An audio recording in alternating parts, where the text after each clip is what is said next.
Hi hello welcome to എജ്യൂബോർഡ് മക്കളെ സ്വാഗതം. നമ്മൾ എന്താണ് ഇന്നൊരു സ്പെഷ്യൽ വീഡിയോ ആണ്. എന്താണ് നമ്മുടെ ഓണം എക്സാമിന് വരാൻ സാധ്യതയുള്ള ഉറപ്പിക്കാവുന്ന ഒരു ചോദ്യം നമ്മൾ പരിചയപ്പെടാൻ പോവുകയാണ്. ഏത് ചാപ്റ്ററിൽ നിന്ന്? ഈ ചാപ്റ്ററിൽ നിന്ന് നമ്മൾ ഒന്നല്ല രണ്ട് ചോദ്യം നമ്മൾ പരിചയപ്പെടും. ബട്ട് രണ്ട് ചോദ്യം കൊണ്ടായോ?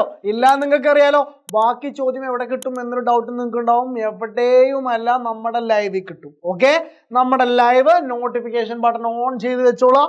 ലൈവ് വരുന്ന മൊമെന്റിൽ കയറി വന്നേക്കാൻ നമ്മൾ അത് തകർക്കും. ഓക്കെ, സെറ്റ് ആക്കണം. അത് നമുക്ക് ഉറപ്പിക്കാവുന്ന രണ്ട് ചോദ്യങ്ങൾ ദിപ്പോ ഞാൻ നിങ്ങൾക്ക് വേണ്ടി തരുവാണ്. ഏതൊക്കെയാണത് നോക്കാം. യെസ്, അപ്പൊ നമ്മൾ പ്രൈമറി ആക്ടിവിറ്റീസ് എന്ന ചാപ്റ്ററിലുള്ളത്. ഈ ചാപ്റ്ററിൽ നിന്ന് ചോദിക്കാവുന്ന വളരെ പ്രധാനപ്പെട്ട ഒരു ചോദ്യം അതേതാണ്? See the question, list the features of dairy farming. Dairy ഫാമിങ്ങിന്റെ ഫീച്ചേഴ്സ് എഴുതുക എന്നതാണ് ചോദ്യം. ഡയറി ഫാമിംഗ് എന്താണെന്ന് അറിയാലോ? അതിന്റെ സവിശേഷത പട്ടികപ്പെടുത്താനാണ് പറഞ്ഞിരിക്കുന്നത്. അപ്പൊ അത് പഠിച്ച സ്ഥിതിക്ക് നമുക്ക് ഈസി ആയിട്ട് നമുക്ക് ആൻസർ എഴുതാൻ പറ്റും. സോ ജസ്റ്റ് ക്വിക്കായിട്ട് നമുക്ക് ആ ആൻസർ ഒന്ന് നോക്കിയേക്കാം. ഏതായിരിക്കും പിന്നെ ആൻസർ? ഡയറി ഫാമിംഗ് എന്ന് പറഞ്ഞാൽ എന്താണ്? Dairy farming involves great expenditure as a very good variety of milch animals are reared in the farms. എന്താണ്? മൃഗങ്ങൾ നമ്മൾ എന്ത് ചെയ്യുക? ഫാമുകളിൽ വളർത്തുന്ന കൃഷി രീതിയാണ് എന്ന് പറയുന്നത് ഡയറി ഫാമിംഗ് എന്ന് പറയുന്നത്. ഈ ഫാമിങ്ങിന്റെ ഒരു പ്രത്യേകത എന്താ? Expensive animal sheds have to be provided. Fodder has to be stocked for the whole year. നമുക്ക് അവർക്ക് നമ്മൾ നന്നായിട്ട് ഭക്ഷണമൊക്കെ നമ്മൾ എവിടെ കൊടുക്കുക? അവരുടെ ഫാമുകളിൽ കൊണ്ടുപോയിട്ട് കൊടുക്കുക. എന്നിട്ട് അവിടെ നന്നായിട്ട് നമ്മൾ ഇതിനെ ട്രീറ്റ് ചെയ്യുക. എന്നിട്ട് അവിടെ നമ്മൾ എന്താണ് നമ്മൾ അതിൽ നിന്ന് നമ്മൾ എക്സ്പെക്ട് ചെയ്യുന്ന? ഇങ്ങനെ നമ്മൾ അവയെ വളർത്തുമ്പോൾ സ്വാഭാവികമായിട്ടും എന്ത് തന്നെയാണ്? അവയിൽ നിന്ന് ലഭിക്കുന്ന പാലും, അല്ലെ, പാലുൽപ്പന്നങ്ങളും അവയിൽ നിന്ന് ലഭിക്കുന്ന മറ്റു ഉൽപ്പന്നങ്ങളും, ഇപ്പൊ അവരുടെ രോമങ്ങൾ പോലുള്ള ഉൽപ്പന്നങ്ങളും ഒക്കെയാണ് നമ്മൾ എന്ത് ചെയ്യണത്? ഇതിൽ നിന്ന് എക്സ്പെക്ട് ചെയ്യേണ്ടത്. ഇതിനൊക്കെ വേണ്ടിയിട്ട് എന്ത് ചെയ്യുക? ഫാമുകളിലാക്കിയിട്ട് ഇത്തരം മൃഗങ്ങളെ വളർത്തുക എന്നുള്ളതാണ് ഡയറി ഫാമിംഗ് എന്ന് പറയുന്നത്. ഓക്കെ, ക്ഷീരകൃഷിയിൽ തൊഴിൽ ശക്തിക്ക് വിശ്രമിക്കാൻ കഴിയുന്ന ഒരു ഓഫ് സീസൺ ഇല്ല. എപ്പോഴും നമുക്കിതിൽ ഓരോരോ വർക്കുകളായിട്ടുണ്ടാവും. ഓക്കെ, ദെൻ വലിയ മൂലധന നിക്ഷേപവും മനുഷ്യശക്തിയും ഉൾപ്പെടുന്ന വർഷം മുഴുവനുള്ള പ്രവർത്തനമാണിത്. എപ്പോഴും, കാരണം കന്നുകാലികളാണ്, ജീവികളാണ്, ജീവവർഗമാണ്, അല്ലെ, എപ്പോഴും അവയെ ട്രീറ്റ് ചെയ്തുകൊണ്ടിരിക്കേണ്ടി വരും. തൊഴിലാളികൾ, ഫാക്ടറി, ഫാം എല്ലാം എപ്പോഴും സജ്ജമായിരിക്കേണ്ടി വരും, എപ്പോഴും സജീവമായിരിക്കേണ്ടി വരും എന്നുള്ളത് തന്നെയാണ് കേട്ടോ. ഓക്കെ, പുതിയ പാലിനും മറ്റു പാലുൽപ്പന്നങ്ങൾക്കും വിപണി നൽകുന്ന നഗരങ്ങൾക്കും വ്യാവസായിക പ്രദേശങ്ങൾക്കും സമീപം ഡയറി ഫാമുകൾ സാധാരണയായി സ്ഥാപിക്കപ്പെടുന്നു. ഏറ്റവും കൂടുതലായിട്ട് പാലും പാലുൽപ്പന്നങ്ങളും ചെലവഴിക്കപ്പെടുന്ന നഗരങ്ങൾ എവിടെയാണോ ആ നഗരങ്ങൾക്ക് സമീപത്തായിട്ടാണ് ഏറ്റവും കൂടുതൽ എന്ത് ചെയ്യുന്നത്? ഡയറി ഫാമുകൾ കാണാൻ സാധിക്കുന്നത്. ഇത് പെട്ടെന്ന് ചെലവാകുകയും വേണം. അത് ഒരുപാട് സ്റ്റോക്ക് ചെയ്യാൻ പറ്റില്ല. പാലുൽപ്പന്നങ്ങളാക്കിയിട്ട് നമുക്ക് അത്യാവശ്യമൊക്കെ സ്റ്റോക്ക് ചെയ്യാം. ബട്ട് പാലായിട്ട് നമുക്ക് കൂടുതൽ സ്റ്റോക്ക് ചെയ്ത് കഴിഞ്ഞാൽ ഇത് കേടുവരും. സോ അതുകൊണ്ട് തന്നെയാണ് പാലുൽപ്പന്നങ്ങളും ക്രിയേറ്റ് ചെയ്യപ്പെടുന്നത്. നമുക്കറിയാലോ, നെയ്യ്, അതേപോലെ വെണ്ണ, ഇത്തരത്തിലുള്ള ഉൽപ്പന്നങ്ങളൊക്കെ എന്താണ്? പാലിന്റെ ഉൽപ്പന്നങ്ങളാണ്, അല്ലേ? നമ്മൾ പല മിഠായി, പാൽപ്പേടയൊക്കെ കഴിച്ചിട്ടില്ലേ? അപ്പൊ അതൊക്കെ എന്താണ്? പാലുൽപ്പന്നങ്ങളാണ്. ഇപ്പൊ ഇത്തരത്തിലുള്ള പാലുൽപ്പന്നങ്ങളടക്കം ക്രിയേറ്റ് ചെയ്യുന്നതും ഡയറി ഫാമിംഗിൽ നിന്നുകൊണ്ട് തന്നെയാണ്, അല്ലെ? Facilities for transportation, refrigeration, pasteurisation and preservation.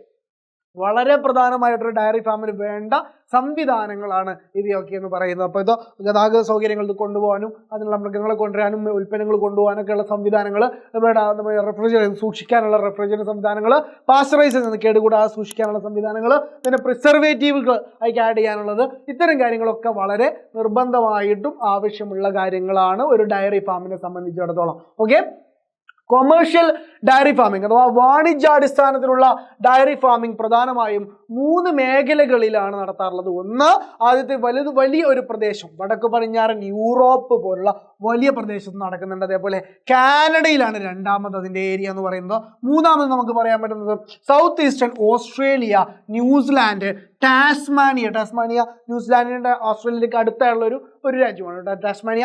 ഈ ഭാഗത്താണ് ഇതിന് മൂന്നാമതെന്ന് പറയുന്നത്. അപ്പൊ ഇതിന്റെ ഒരു ഏകദേശ ഔട്ട്ലുക്ക് നിങ്ങൾക്ക് കിട്ടിക്കണം ഡയറി ഫാമിംഗ് എന്താണ് എന്നുള്ളതിന്റെ, അല്ലെ? ഇനി നമുക്ക് മറ്റൊരു ചോദ്യത്തിലേക്ക് പോവാം. A method of agriculture developed by യൂറോപ്യന്മാർ ഡെവലപ്പ് ചെയ്ത ഒരു കാർഷിക രീതി. അത് ഏതായിരുന്നു? അവരുടെ കോളനികളിൽ ആവിഷ്കരിച്ച ഒരു കാർഷിക രീതിയുണ്ട്. ആ കാർഷിക രീതി ഏതാണ്? ഇന്ത്യ അടക്കം ഉള്ള രാജ്യങ്ങളിൽ അവർ ആവിഷ്കരിച്ച ഒരു കൃഷി രീതിയുണ്ട്. അതേത് കൃഷി രീതിയാണ് എന്നാണ് അവരുടെ നാട്ടിൽ ചെയ്തതല്ല, അവർ കോളനികളിൽ ഇത്തരം ഒരു കൃഷി രീതി എല്ലായിടത്തും അവർ കൊണ്ടുവന്നു. ആ കൃഷി രീതി ഏതാണെന്നാണ് ചോദിച്ചത് കേട്ടോ. അപ്പോൾ ആ ചോദ്യത്തിൽ നമ്മൾ ഉൾക്കൊള്ളണം. അതിന് ആൻസർ എന്താണ്?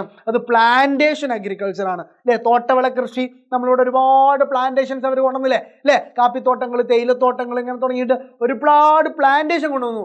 ഈ പ്ലാന്റേഷൻ അഗ്രികൾച്ചർ അവർ കൊണ്ടുവന്ന ഒരു കൃഷി രീതിയാണ്. ഇതിന്റെ പ്രത്യേകത എന്താണ്? Plantation agriculture was introduced by the Europeans in their colonies near the ട്രോപ്പിക്സിനടുത്തായിട്ടുള്ള ട്രോപ്പിക്കൽ റീജിയനിലുള്ള കോളനി രാജ്യങ്ങളിൽ ഇവർ എത്തിച്ച ഒരു സംവിധാനമായിരുന്നു പ്ലാന്റേഷൻ അഗ്രികൾച്ചർ.